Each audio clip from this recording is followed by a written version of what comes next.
In Revelation chapter 3, verse 20, we read, "Behold, I stand at the door and knock. If anyone hears my voice and opens the door, I will come into him and eat with him, and he with me." Now, at first glance, this is a lovely passage, and a lot of times there are people who have used this passage in an evangelistic sense. I mean, when you hear it just on its own, "Behold, I stand at the door and knock. If anyone hears my voice and opens the door, I will come into him and eat with him, and he with me."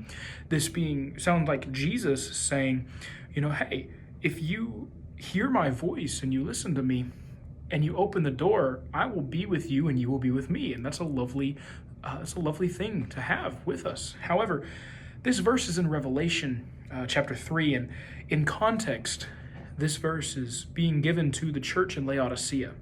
Now, the context with Laodicea is that this church was very lukewarm. They were not doing all that they were supposed to be doing. They were very much more focused on the things of life, their own clothing, rather than being spiritually clothed. They were focused on personal wealth over spiritual wealth. And so here in verse 20, our context for this verse is verse 15. "I know your works, you are neither cold nor hot. Would that you were either cold or hot. So because you are lukewarm, and neither hot nor cold, I will spit you out of my mouth.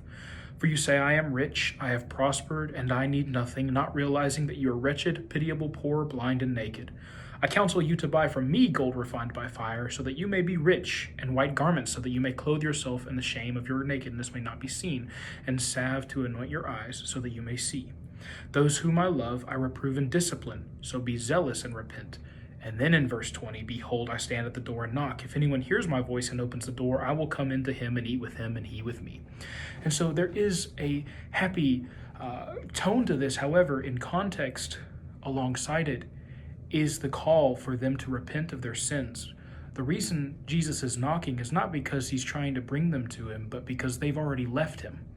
This is not a first time meeting Jesus and wanting to be with him, but rather this is a call to bring those who were sinful and those who were one of his children to come back and repent.